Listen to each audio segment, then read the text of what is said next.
Hello, my name is Casey McPherson, and welcome to the Colorado Main Street Program presentation, Selecting a 501c Tax-Exempt Status.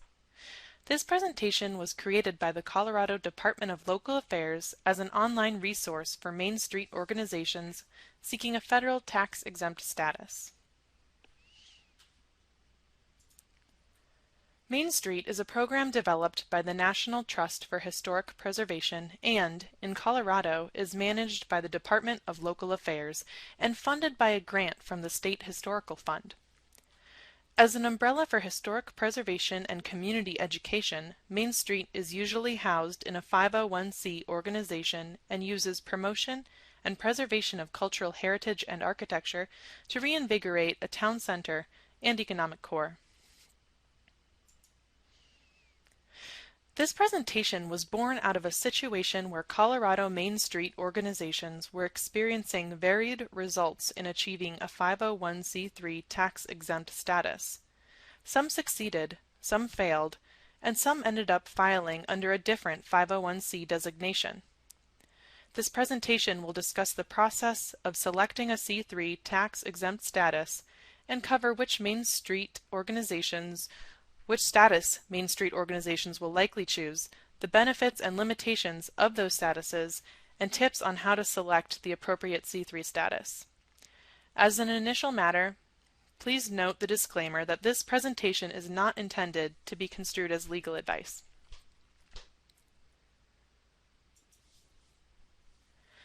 Downtown revitalization organizations can take many forms, such as local government agencies or quasi-governmental units, but most Main Street programs are set up as private, tax-exempt nonprofit organizations.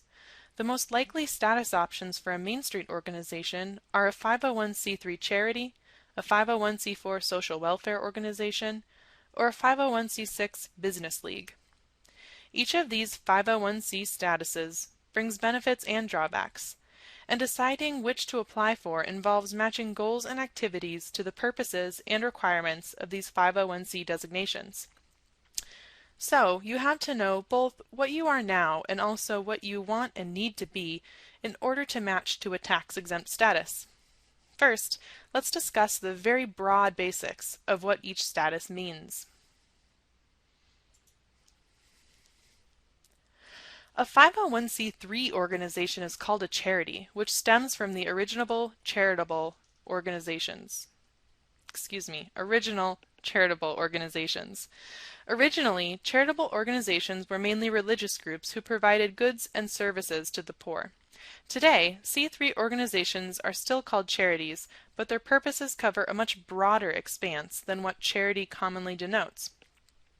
C3 organizations are organized and operated for educational or charitable purposes, which the IRS defines broadly, but absolutely excludes the benefit of private interests. None of the organization's earnings may inure to any private shareholder or individual. The organization cannot be an action organization, meaning that it is restricted in lobbying activities. And, because of the many benefits, such as the ability to receive tax-deductible contributions, these organizations are given the most scrutiny during both the application and review processes. Meeting C3 requirements is further discussed in the Department of Local Affairs Main Street Program presentation, Achieving and Maintaining a 501c Status. For now, suffice it to say that C3 is arguably the status most aligned with a Main Street organization because of its focus on education and public benefit, as well as its desirable benefits including cheaper cost of mass mailings, cheaper cost of classified advertising rates, and those outlined in the table below these general explanation slides.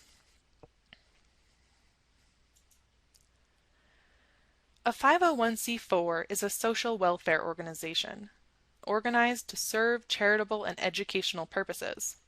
These organizations must operate primarily to further the common good and welfare of the people of the community, such as bringing about civic betterment and social improvements. Unlike a 501c3, C4s are action organizations, meaning that they can engage in lobbying to a much greater extent than a C3 organization. A 501c6 organization is a business league that works to improve conditions of one or more lines of business. A C6 is an organization that arises out of a common business interest among its members.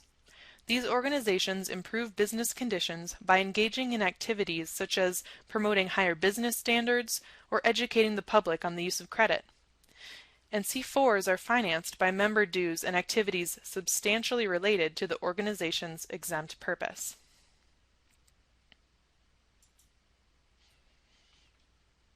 Here's a table showing the benefits and limitations of these three C3 statuses. In order to compare the benefits and limitations of these C3 statuses, this chart is organized by tax, political advocacy, and other benefits. Please feel free to pause at this point and take some time to review the chart, which is generally straightforward. There are a few cloudy points. First, 501c3 organizations can engage in limited legislative advocacy. However, lobbying cannot be a substantial part of the organization's activities. The IRS will apply the substantial part test, which involves considering the totality of the circumstances and evaluating factors such as percentage of time spent on the activity and the amount of resources devoted. If the IRS finds excessive lobbying, the organization may lose its tax-exempt status, in which case 3 consequences may result. These consequences include that all income in that taxable year would be subject to tax. An excise tax equal to 5% of the lobbying expenditures may apply, and a 5% tax may be imposed against the organization's managers who knew of the risk of losing the tax-exempt status. Lobbying can involve contacting or urging the public to contact members or employees of a legislative body in order to propose, support, or oppose legislation, or if the organization advocates the adoption or rejection of legislation. Activities not considered lobbying include conducting educational meetings, preparing and distributing educational materials, or otherwise considering public policy issues in an educational manner. As a note on 501c3 organizations engaging in candidate election advocacy, while C3 organizations are absolutely prohibited from such direct participation, certain activities or expenditures may not be prohibited. For example, certain voter education activities conducted in a nonpartisan manner are not considered prohibited political campaign activity. Any activity with evidence of bias is strictly prohibited. Please see the IRS website listed at the end of this presentation in the Resources section for a wealth of information regarding restrictions and how to comply with the requirements. Here are some quick tips on selecting a status.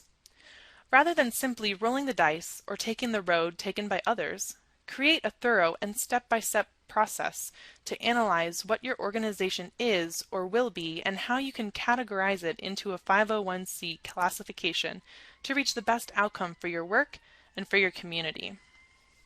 The first tip for this process is to go to the code and examine each status classification. If your organization is pre-existing, match your organization's purpose and activities to a code section.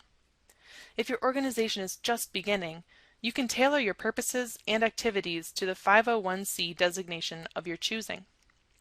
Next, have the board discuss all benefits and limitations of the classifications. As a resource, it would likely be helpful to have this discussion in consultation with a tax attorney and/or certified public accountant. Finally, consider creative arrangements.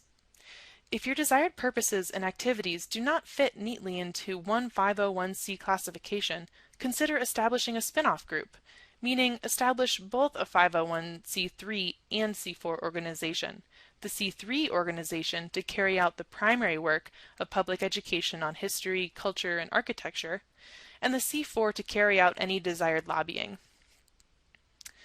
Finally, if the organization operates within an enterprise zone, it need not be a 501c3 to offer easy tax credits. So, C4s and C6s can offer donors enterprise zone tax credits if the zone administrator approves. Creative arrangements can be effective, but increase the complexity of the organization's structure and operations, and, even more than selecting a single status, ought to be discussed in consultation with a tax attorney and/or certified public accountant. As a final matter, here's a list of resources that will be helpful moving through the conception, application, and operation process. The most useful resource might be the IRS website. I would highly recommend spending some time navigating around that site.